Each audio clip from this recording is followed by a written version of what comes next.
Today's episode has been brought to you by Schedulicity. And also by the Pelvic Health Professionals membership. If you are interested in becoming a member, I have some great news. The waitlist is there if you go to pelvichealthprofessionals.com. It's there and ready. And everyone on the waitlist is going to get an early invitation to join the membership on December the 30th. So you'll only get that invite if you're on the wait list. While you're there, go and check out our growing resources page. Anyone can view the articles, podcasts, and more. So visit pelvichealthprofessionals.com if you want to learn how you can really help to serve your students in core strength and pelvic health. Welcome to episode 148 of the Connected Yoga Teacher podcast. I'm your host, Shannon Crow. I'm a mom of 3, a yoga teacher, and a trainer and consultant who works for yoga teachers. Speaking of being a mom, I just have to share with you, Connected Yoga Teachers, that I drove my son Colton, who's 16, soon to be 17, to his drive test today for him to get his what's called his G2 license here in Canada. And he passed with flying colors, and so he's now has a driver's license. That means my 2 oldest have their driver's licenses, and it's a super exciting time. I was so proud of him, and he's such a good kid. And also, it's hard to believe that 2 of my children can now drive, and there's just 1 left that can't. Okay, so I just had to tell you that because it's super exciting news in our house. Alrighty, Connected Yoga Teachers, this podcast was created for you so that as you drive to classes, as you're busy doing the things that you do, you can connect to information and inspiration every single week and feel supported. This week, we're diving into a topic that affects 33 million Americans, 3.3 million Canadians, and almost 400 million people worldwide. And this is something that a lot of people aren't talking about. Urinary incontinence, leaking urine. Yes, it's a huge, shocking statistic, but that's all the more reason to address this issue. Even more specifically today, we're going to be talking about stress incontinence. So urinary incontinence, but we'll be focusing in on stress incontinence, which is the most prevalent form of incontinence among women for sure. And this isn't just a problem for women. Men also deal with incontinence. Melissa Dessaules is an expert in this topic, and she joins me today to share more about stress incontinence. We discuss leaking during exercise, abdominal weakness postpartum, and what exercises are okay and which are not, as well as how Kegels are not a cure-all for incontinence problems, and how yoga during pregnancy can help. Stay tuned to the end to find out more about Melissa's free resource for pregnant people, as well as a very special discount on Melissa's postpartum program, just for you because you are a Connected Yoga Teacher podcast listener. All of our show notes are ready for you at theconnectedyogateacher.com/148. There you can find the links that we talk about along with clickable timestamps so you can easily go back to a specific topic in each episode, and you can also learn more. I want to say a special hello to a podcast listener before we dive into this episode. Sasha Lee, thank you so much for leaving a review. Sasha says, I appreciate your podcast so much, Shannon. Every week I look forward to the new episode. Firstly, the content is always relevant. I'm always left with wonderful ideas that I'm able to mobilize and with ideas to contemplate. Secondly, the way you tease out information from guests is phenomenal. It's as though you know exactly what interests me most. Lastly, your delivery is fantastic. You always have such a pleasant demeanor and clear language, and this adds to the positive listening experience. I mainly listen to your podcasts on my work commute, and it makes this time feel very valuable and well spent. Thank you so much for uniting yoga teachers. We are a special and gifted group, and it's wonderful to know we have one another to lean on. Thank you so much for this review, Sasha. It means a lot to me that you took the time to read this. I love that you're listening on your work commute and that you're feeling like the time is valuable and well spent. I also want to call out that you said that we have each other to lean on, and this is super important to me. This is really a big reason for our Connected Yoga Teacher Facebook group. So if you are not already in the Connected Yoga Teacher Facebook group, I would encourage you to come on over and join us. If you go to the homepage, theconnectedyogateacher.com, then you can click on the join button and come and see what Sasha's talking about.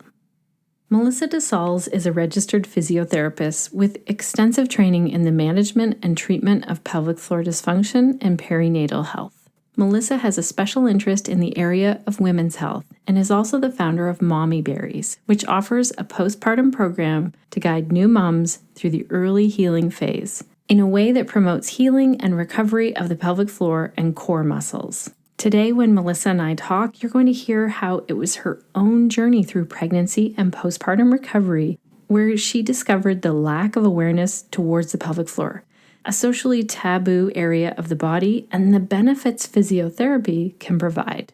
Today, Mellissa helps others prepare for childbirth. She really believes in educating in a way that relieves pregnancy-related changes and pain, as well as she's very dedicated to raise awareness about common pelvic health issues, such as prolapse and incontinence. Let's dive in and meet Mellissa. Oh, and one more thing, Connected Yoga teachers. At the end of my chat with Mellissa, I'm going to share with you the code that she has graciously given so that you can learn more from her. And she has a gift for us.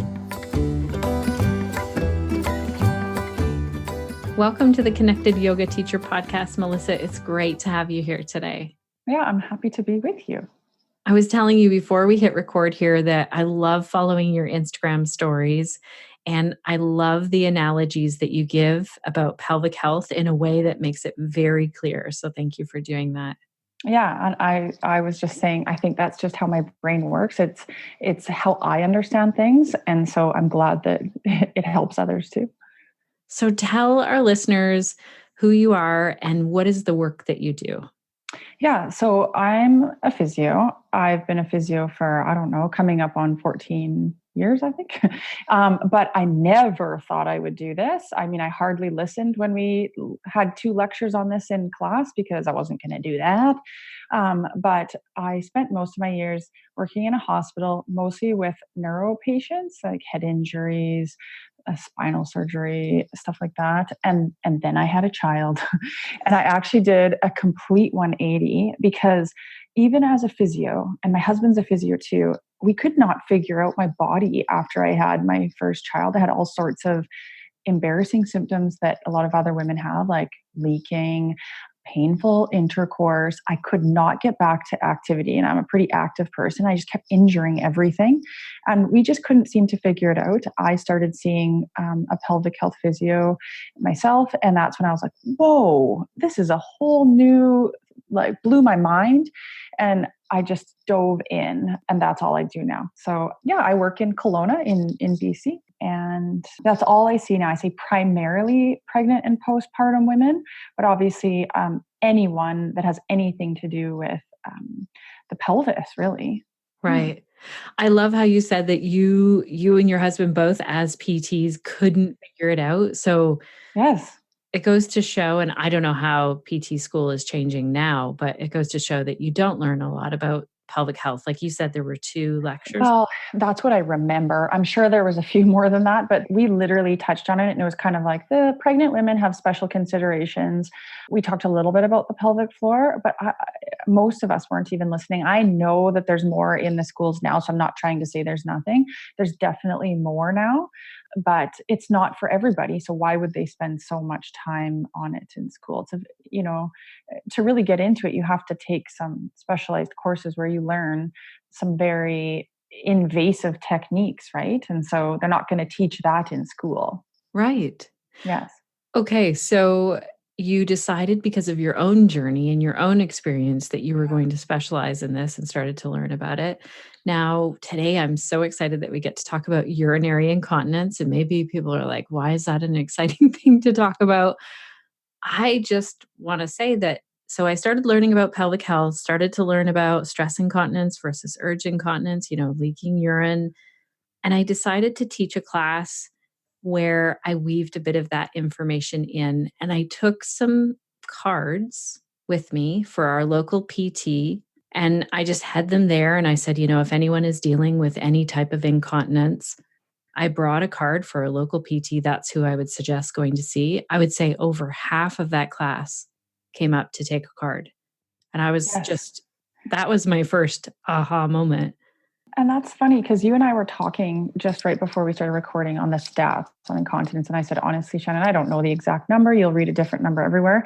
And that's only the people that report it. That's the thing, is how can we really know? And it was funny that I was talking with another physio just the other day, and he's starting to get more and more comfortable asking me questions about this. He does orthopedic physio. And he said to me, Mel, when I'm working on women's hips, what is the odor that I smell when he said, when I like lift their leg out or whatever to do some sort of hip treatment? Is it something to do with some sort of discharge, or is it something to do with the pH? Like, is it something they're using, or do they have an infection? And I said, you know what? They're probably leaking. They probably have soiled underwear. They're either wearing a pad all day, and you smell that, right? And you could just see his mind was kind of like, really? Like that? Because he obviously encounters that a lot, right? Right. It happens so much more often than you think. Yeah.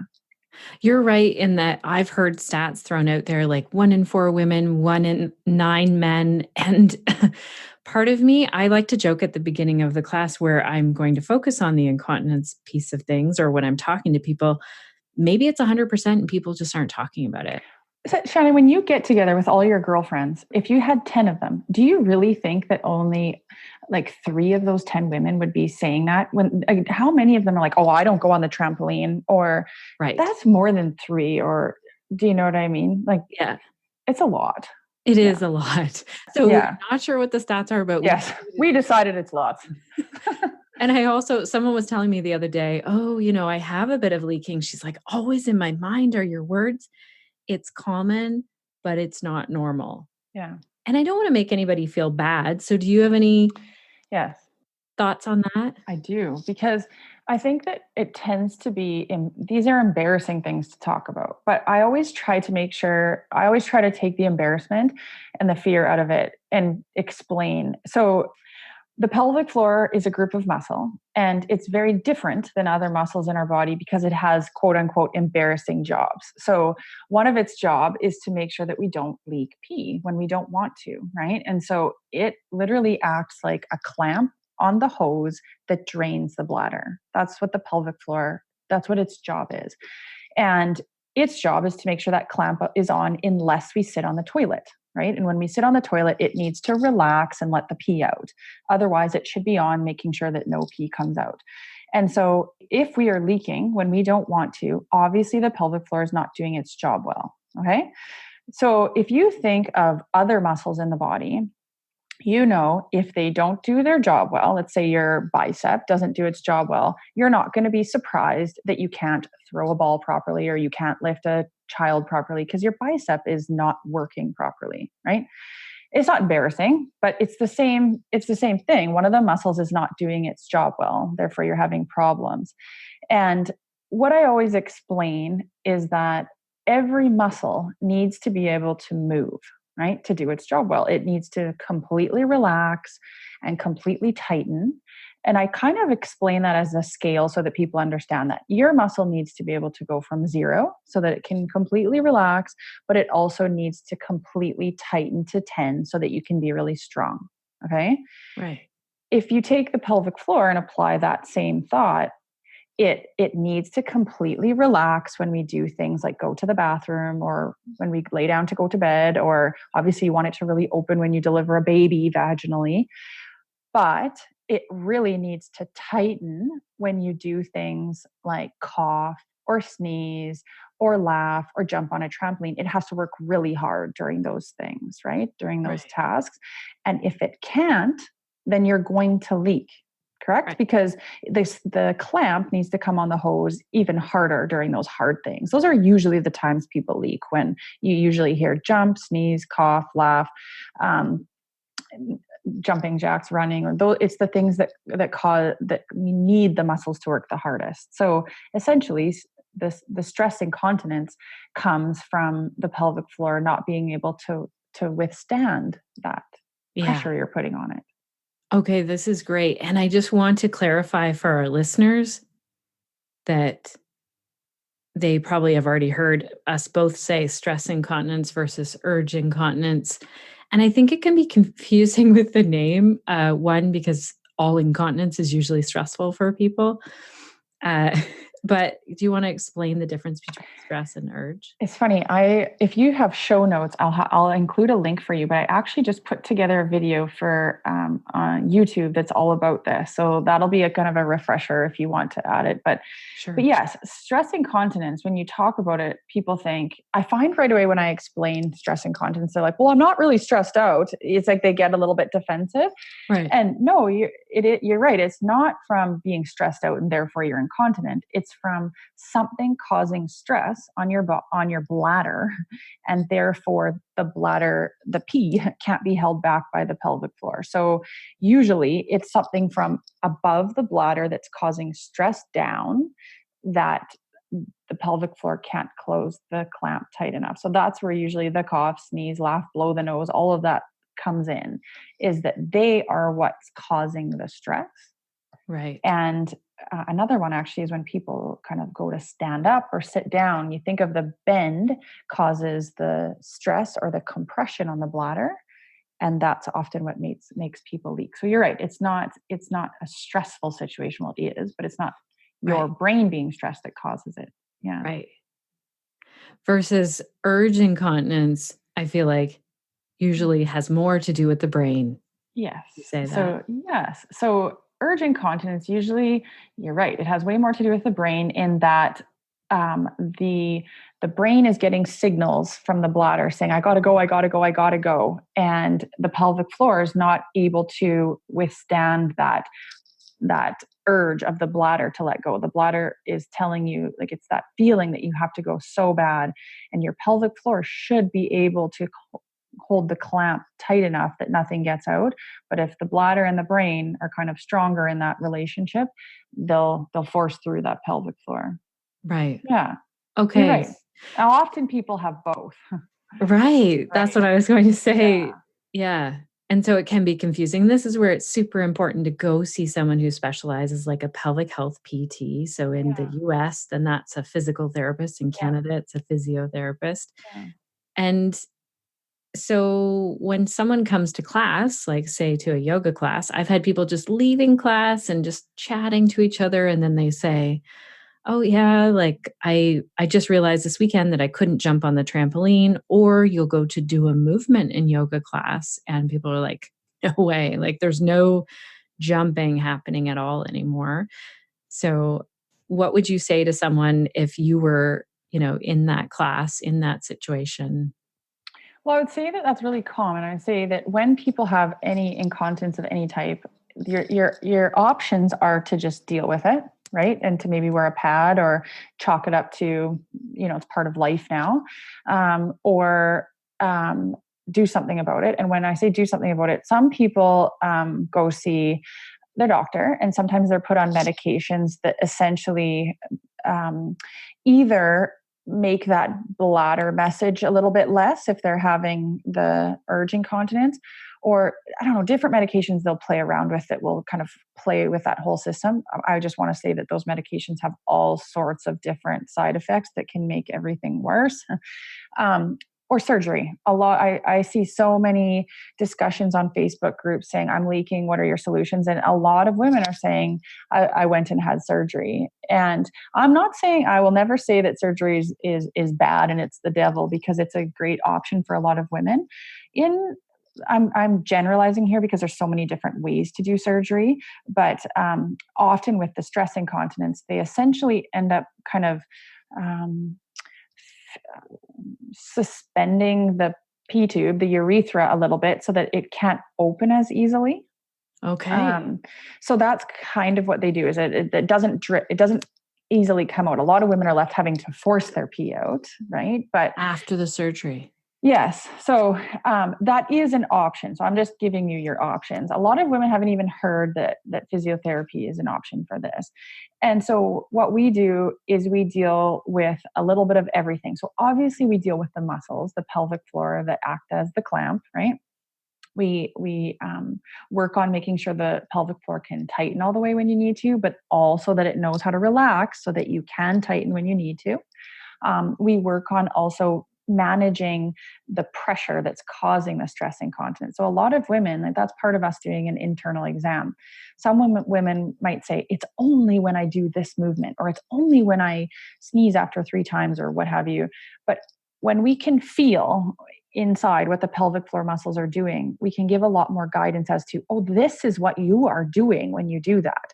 Can you change this by thinking about this? Because a lot of women, when they leak, they're actually making it worse by recruiting the wrong muscles. So maybe they're using their ab muscles, or they're using their glute muscles when they think they're doing a Kegel, right? Right. But it's just not going to help the problem. So I guess what I'm saying is, what we work on is we find out why you are leaking, so we can tell you what your muscles are doing and see what your habits are, and then maybe give suggestions for, okay, when you're doing this exercise, Shannon, you should probably be thinking of this. If this is when you're leaking, let's break down that movement, or let's talk about that and figure out what your body's not doing properly. Okay, that's great. So I would love to hear your thoughts on how yoga and the tools of yoga, like breath, meditation, relaxation, movement, how all of these things can help someone who's dealing with that stress incontinence. Yes. So remember, I love teaching the breath with the pelvic floor movement. And I always show people, if you remember how I talked about it earlier on, that every muscle needs to be able to go from 10 to 0, essentially. So 10 would be a Kegel, and 0 would be the opposite. So that's a relaxed pelvic floor. Okay. So if the goal is to make sure that you can move your pelvic floor all of the way, I usually tell people to try doing a Kegel. So try to turn it up to 10. And then try to let go of it and relax. Try one more time. So do a Kegel and then let it go. And then I usually teach them with their breath to see what it feels like. So I say inhale and think about letting it go or relaxing. So you should feel like your labia open, your anus opens, your tailbone floats back. And then when you exhale and Kegel, you draw everything up and in. So the labia closes, the anus closes, the tailbone comes up. And when you do that with your breath, inhale and open, exhale and tighten, you should notice the breath makes more movement. Like, it exaggerates it. So people will often say, do I have to do it with my breath, Melissa? No, of course not. But you'll usually notice that your breath is a nice way to get flowing, nice, gentle movement, a little bit more relaxed movement, and more movement. So that's why one of the first things that I usually teach them to use this, like, first I teach them to do that at rest, get the range of motion at rest. And then I teach them to do it with movement. And I often start with movements like cat cow, or moving from child's pose into cow, just getting some movement and working through the breath so that they can understand that their breath can flow with the movement and add the pelvic floor. Yeah, that's great. I find that yoga is a really nice place to start because it's slow, it's controlled, you're using your breath and your pelvic floor are great friends. Right. And so I find that yoga is a great place for people to practice. And I often say, you're probably not going to find, like, in a flow class that you can go tight and relax through every movement. But I usually say to start with the ones where, let's say they say, oh, let's meet in downward dog for 3 breaths. Use it there. And try to start with it in positions where you're going to hold it for a few breaths, right? And then start recognizing that there's times in your movement that you want to be relaxed, and there's times in your movement that you want to be tight or contracted or have stability. Right. That's great. Yeah. Let's hear our hot tip of the week from Schedulicity.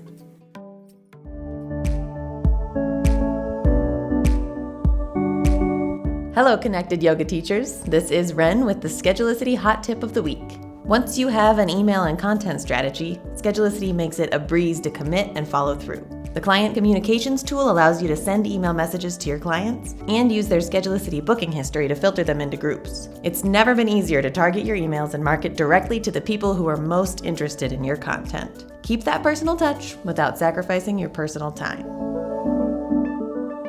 Thank you so much, Team Schedulicity. As many of our listeners know, this is my ultimate favorite online scheduling software. I've been using this product since 2011 as a yoga teacher, and we were using it at our yoga studio, and their company is amazing for customer service as well as keeping me organized, keeping my calendar organized. People can book with me online. People can pay online. It is an amazing software. So that's the breath and the movement tied together in yoga. Another question that I have for you is often I will hear people say, well, I'm doing my Kegels and I still am leaking urine when I go to sneeze or laugh. Or I heard that I'm supposed to stop the flow of urine when I go to the bathroom, but I'm still leaking. Those are the people that I always say go see someone, because I could assess, I would say 5 people, and they could all be saying, Melissa, like I do my Kegels diligently. I don't understand the problem. And they say, I have a really good grasp on it. I usually ask them to describe it to me so that they can tell me what they're doing. And it might sound like, they do. It sounds like they're doing a great job. But then when I actually assess them, so when I say assess, we put a glove on, use a lubricant, and go into the vaginal or anal opening and feel what the muscles are doing. And the feeling of a Kegel should feel like a gentle climb, like a come together and climb. It's not just an elevator. It's not just a squeeze. It's, I picture it almost like a bowl turning into a plate. So I want to feel that. I want to feel the back, the front, the sides, and everything working together. And often that's not working well. That's why they're leaking. They're not doing something that's allowing, because the pelvic floor is a big group of muscles and we pee out of the front of the pelvic floor. So sometimes it's that they're engaging the back too much and not enough the front. And so usually it's a matter of fine tuning what they're doing. Yeah. Right. Because they might just keep, if I just said, well, maybe do 100 more than what you're doing, it's obviously not, they're just not quite meeting the mark, right? Right. And we had, just to piggyback on that, and then we'll come to like the stopping the flow of urine. We had MJ Jet on the podcast, and she was great in saying like, not everyone needs Kegels, like just relax for a minute. But also the stop the flow of urine. Do you want to chat about that? Whether or not they can. So like I often ask women when they say they're leaking, I said, when you sit on the toilet, can you actually stop your flow? Because what you're trying to do there is turn on your pelvic floor muscles, turn on the clamp, and stop the flow of the hose, right? If you can't do that, then obviously your pelvic floor is not doing the trick when you need it to, right? So it's telltale, but again, I find that I feel I need to assess it to be able to give you some guidance. And then I give them cues to work on, but I don't tell them to do it on the toilet. So I always say it's a good way to test. It's a good way to give yourself some feedback. Am I doing this right? Am I getting any better? But I don't like I don't suggest that people sit on the toilet and go on, off, stop and start, stop and start. Because remember that there's such a natural reflexive relationship between the brain and the bladder and the pelvic floor. And it's not meant to work so much, if that makes sense. And so if you're sitting on the toilet and teaching it, our brain and bladder and pelvic floor aren't meant to be going on, off, on, off, on, off. We're meant to go open, totally drain, close, go about my business. I have to go again, open, totally drain, right? It's not meant to be so overactive. And you could be feeding into that overactive bladder, urgent bladder. Right. So it's like confusing for the brain. You're sending mixed messages. Totally. And usually people that are leaking are already having some urgent bladder, or they're starting to pee too often in the day. Like they're starting to go more than they need to because they don't trust the system, right? And so it's not something I often say, I want you to check in. Do you feel like you're totally empty? Can you totally let your bladder empty and your pelvic floor relax on the toilet? Because I want you to feel what that feels like. And then afterwards, do you feel like you can close it off and feel the difference between open and closed, but then get off? Do you know what I mean? Yeah. Yeah.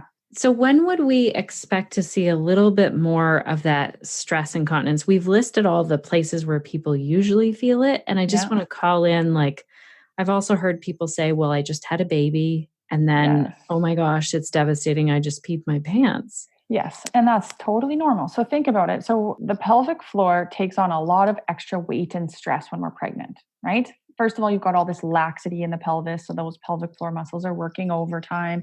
You've got extra weight going down through there. So they're going through a hard time before you've even delivered the baby.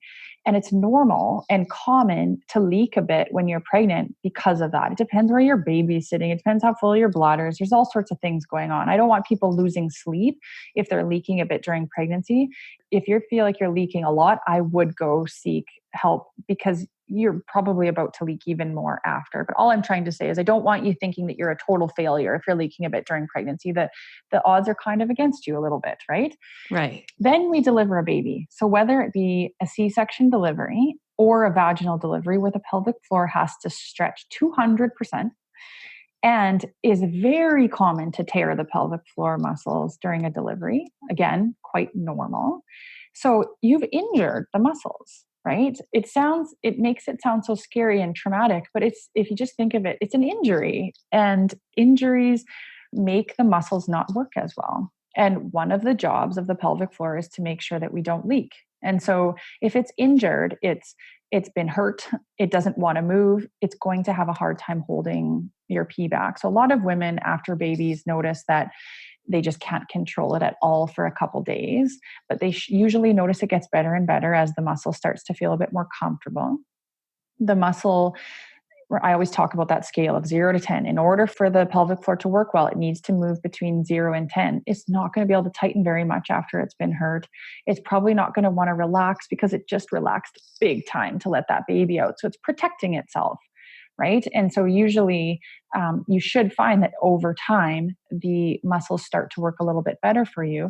But is it any wonder that women often leak after having babies, and it persists and persists because sometimes we don't deal with that injury, right? We're so busy trying to feed the baby, look after the baby. Exactly. We're so busy doing so many things. And I would also say, because we kind of tend to put ourselves to the side, but unfortunately, culturally and socially, we're not in the habit of supporting women after. I find that it's kind of a no-brainer that after we break our leg or sprain our ankle, that there's a bit of a process there. You just know, I've injured myself, I have to take it easy for a bit, and then I have to progress back to my activities. Whereas we don't do this for pregnancy and delivery muscles, right? Right. We just think, oh, well, you had a baby, off you go. Yeah, it's part of having a baby, honey. Like, you should think of the bright side. Do you know what I mean? And so I think that we can do a much better job of that. I don't think we would see so much incontinence persisting if we just acknowledged that those muscles have been through something. And I'm a huge fan of starting in the early days of just getting some gentle movement back in there, reminding the muscles what they're supposed to do, and then progressing to things like with their breathing, with yoga, with gentle movement before moving to more strength training, before moving to running. Yeah, I find I use yoga often as an early exercise to start with postpartum, but then also to expand the practice as they start feeling stronger and stronger. Right. Because a lot of people, like if you think about, I've worked with many, and we've really focused on women. Let's just call into that because men also deal with incontinence. Absolutely. And I mean, I think we tend to speak about with women just because the numbers are higher. And of course, men have different things that go on that would make them leak. The biggest one would be the prostate issues that come with aging, right? And so it does happen, but men just don't deliver babies, and so that's it. Like, delivering a baby is just the hugest shock to the system, and would be the biggest reason that people leak. Right. Yeah. And so then what I was going to say is that I will work with people, or they're coming to yoga, they're coming to one-on-one yoga or my group classes, and they want to get back to running or dancing or doing something that brings them a lot of joy. And they're like, maybe I can just never do this again because I had children. So do you have Yeah. Oh, I always feel so terrible. And obviously we don't do a very good job of supporting women, as I think all it says. Absolutely they can. And that's the thing, is it's like any injury. I think it makes it so much less overwhelming if you think of it. These symptoms that come after having babies just happen to be so embarrassing and life altering. And so we don't talk about it.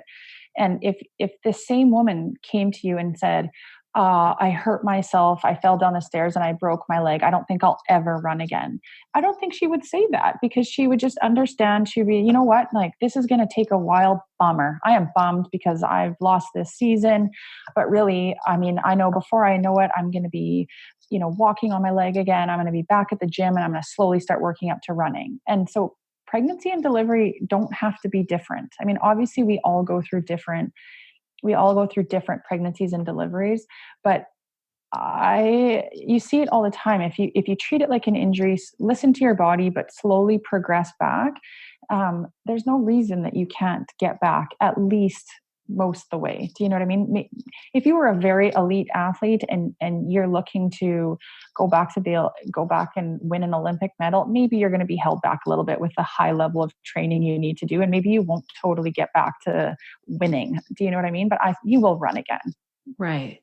So when people come to see you and they are dealing with stress incontinence, I know you might not have specific numbers, but what I'd like to get to is, how many people can you help? And then what people do you say, you know what, this is beyond me, you need medication or surgery, or you just have to live with this? I would say that I am just a facilitator. It's all about what you put into it. And you can see those people that are going to get better right away. And I'm not trying to say that some people don't deserve it, but if you put the work in and you believe that you can do it, they will. They will. You basically, all we do is give you information. I'm going to give you information. I'm going to help you understand your body, but then you need to listen to it, to what your body is saying, and you need to just keep progressing. The strength of your pelvic floor, the movement of your pelvic floor, the strength of your body, the movement of your body, and keep working up to the goal that you have. But I would say a lot of them, but it depends on their mindset and their drive and their goals, right? And so I would say, and then I always explain, like, some women will say, yes, Melissa, like, I'm doing everything I can, but I now notice that maybe at the end of my 10K, I'm leaking a little bit. Am I going to leak for the rest of my life? And often I say, I don't know. You might, because you had 2 babies. And we either need to do some more focused strengthening to make you a little bit stronger because you're fatiguing at the end, or maybe that's something you have to decide whether or not you can live with. I mean, it's the symptoms are up to you and whether or not you can live with them, right? But sometimes it's a matter of progressing their exercises so they don't do that, so they don't leak at the end of that run, or maybe it's something that they have to decide whether or not they can live with. As far as medications and surgeries and all of that, I would say that incontinence doesn't hold people back as much as some other symptoms like prolapse. Right. I feel like generally strengthening and getting them working up to as much as they can usually either treats it, or they have to decide whether they want to just scale back on that activity a little bit or not. The prolapse is a little bit more like, I wouldn't be pushing through that. Okay. And this is so great. I love what you said, that it really has to do with their mindset. And you also tied in there, like, this, all threaded through this is this body awareness, like what is happening with the muscle. And exactly. And I never want people feeling like they have to come see Melissa for their problem. It's kind of like, I want to give you some tools and I want to give you some information about your body. But then if you feel really good with your 5K run right now, then try the 6K, but listen to your body. I mean, you don't need to necessarily wait for Melissa to say 6K now. Do you know what I mean? I want you to kind of I don't want you to always feel that you need to, I want it to be something, an internal process that you can recognize. right. Oh, that's great. Well, I really see the tie-in of how yoga can assist someone, because it really starts to open up that message with the body, like, what is going on with my body, and an empowerment of, I'm in charge of my own healing journey, because we're all in that, whether it's physically or emotionally, we all have our own stuff to deal with. And exactly. Yeah. And I find that, to address all of this, I found that all of my clients I draw a lot of clients now during pregnancy, because they say, I've heard that this is something that I can learn and I can kind of be on top of going into essentially a planned injury, right? Right. right? And so I see a lot of women during pregnancy, and they always want to know what kind, and they do a lot of prenatal yoga, and they want to know kind of how to tie this all into their day-to-day life. So I talk with a lot of women who are doing yoga before too. And we talk about how kind of recognizing what those muscles feel like before you even deliver a baby can be very empowering to not only know what it feels like to open those muscles during a delivery, right? And thinking about certain poses. I often give different yoga poses. I love child's pose. I love like just like cat cow, obviously, but just on all fours too. Like, and just really thinking about a nice big open breath with opening the pelvic floor. But it's very important to know how to open the pelvic floor going into a delivery, and then obviously know how to tighten the pelvic floor too. But I find that women going into it prepared feel a lot less nervous. And so many women say, what am I supposed to do to start? Like, where do I start this whole process? And I would say just gentle movement, just get gentle movement in that pelvic floor again. And I basically made this online program to make people feel a little bit more supported in those early days, just so that, because women feel so alone right after they have a baby and don't know where to start. And so I'm finding that if we just give a little bit more information, I think that's where a lot of your instructors will come in, like during pregnancy, and yoga is often where they start postpartum, is just teach them that those muscles need to move, right? And that it's normal to have these symptoms, but they should get better. And that if they're not, it's okay. It's an injury, and just find someone that can help you, and you can get over this injury. Yeah. But a lot of yoga teachers touch so many pregnant and postpartum women. And so you can teach them a lot. It's so true. There was a study, a great study. I mean, it was small. I'll try and link to it in the show notes, of two groups of women. The study was about incontinence and yoga. One group got information. Their incontinence decreased a little bit. The other group got yoga and information, and theirs decreased a little bit more. But what I love about all of that is the information across the board made a difference, even in the control group. And even just opening the door to talk about it. Do you know what? Those women are, they're just trying to hold it together. They're getting out to that one yoga class a day, and they're all strange women. They're not going to start telling them how they pee their pants and how they can't be intimate with their partners. They're just going to talk about their babies, right? Yeah. And so I think even just opening the dialogue, you'll start to notice that women start talking about it, or they'll be like, oh my gosh, yes, I have that too, and thank goodness I'm not the only one. And so even just starting the dialogue, I think so many women say, I feel them just leave the room after just being able to talk about it with like a weight off their shoulders. Like, thank goodness I'm not alone here. Yeah. Oh, that's so true. And I love what you said. And this is what even got me into pelvic health is I met a pelvic health PT. She was standing in the coffee line behind me, and she's like, you teach prenatal yoga. I want to tell you about what I offer and how we can work together. And like, there's definite lines. I never would diagnose someone with incontinence. I don't prescribe like PT movements to them. My job is yoga, but I definitely would say, hey, check out this book, or go see a PT in my area. They specialize in this, or have them come into a prenatal yoga class, like invite a PT to come in and talk to them about incontinence. Mm-hmm. Yeah. Mm-hmm. Oh, that's great. You'd be surprised how much that helps. Yeah, it does make a big difference. Well, thank you so much for this. If people want to learn more, where do you think they should start? Like, I definitely want to link to your Instagram, because your videos on there are very entertaining and full of information. I have a website, and basically, if you would have told me I even would have had an Instagram account about a year and a half ago, I didn't have a clue why people were on Instagram. And it's funny, all these things I said I would never do. And here I am talking about all of this stuff on Instagram. I have a website too, which I can also link. And I think that's kind of probably the best place. You can reach me through both of those. Okay. Yeah. So you also have an online program, you said, for people who are postnatal, which is great because they can't get out always. Exactly. I actually struggled whether or not I wanted to make that, Shannon, because I don't want anyone thinking that it replaces seeing anyone. And that's what I didn't want it to. I didn't want to give the message that it's I see a physio or I do this, because there's so much benefit to seeing someone. However, again, I see so many women that are looking to be proactive, and I was always getting the question, where do I start?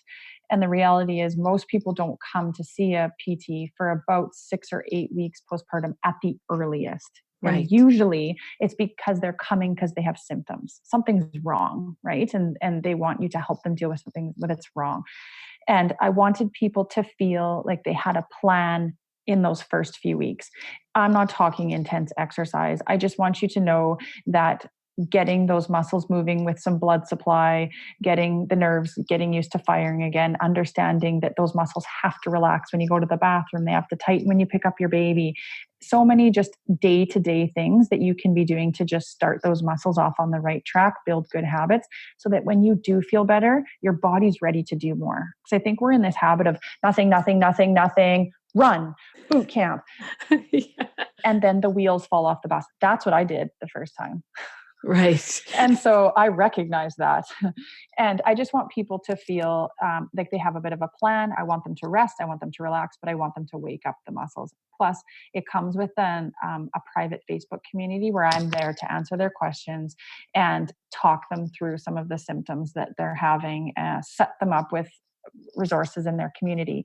I find it works really nicely it's kind of like a start here and then go see someone to iron out your specific needs. Because this is just the general information that I feel every postpartum woman post C-section or vaginal delivery would benefit from.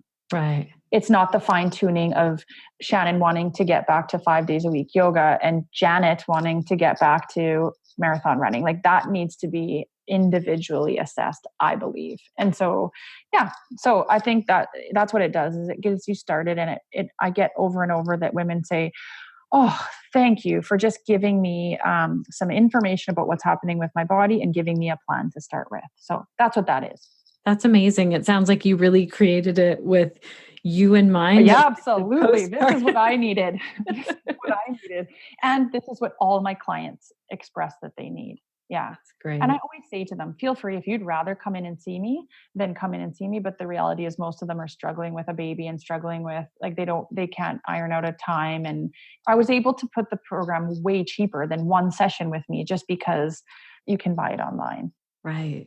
That's amazing. Thank you so much for all of this today and for doing this work. It's super important. Well, you too. I mean, this takes a lot of your time and your effort and your scheduling for the benefit of others. So I think that's nice that you do it too. Thank you. Connected Yoga Teacher listeners, I'm so excited because Melissa and I have been chatting after the official interview. Melissa is giving us access to her course with a 15% discount, and you need the code ConnectedYoga15 to sign up for that. The Mommy Berries program. So do you want to tell us about that, Melissa? Yeah, so you'll find details for that program on my website, which will be listed in the show notes, and you can have 15% off of the program. That's amazing, because you are saying that this would really help us to help our postnatal students. Is that mainly who it would help? Yeah, ideally, I've had a lot of women do it a couple of years after they've had a baby, but I made it with a brand new postpartum mom in mind. And actually, a lot of women are buying it as baby shower gifts for their friends, because I always say, like, what would they rather have, a bib or a dry pad in their panties? You know, I would rather have a dry pad in my panties. That is such a good baby gift. Oh my goodness. Anyway, so yes, that's what I made it for. Okay, thank you for that. Connected Yoga Teachers, I want to hear from you. I would love to hear what your key takeaways were from today's episode. In my experience of teaching mostly yoga for pelvic health, because that's my main focus now, this is one of the leading questions that people have.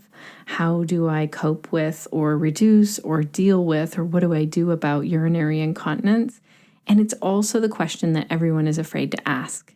What if we opened the conversation for our yoga students and talked about the pelvic floor muscles just like we talk about the calf muscles or the hamstrings and how they hold a lot of tension and some of the issues that can arise when they're holding too much tension or when they need some extra strengthening?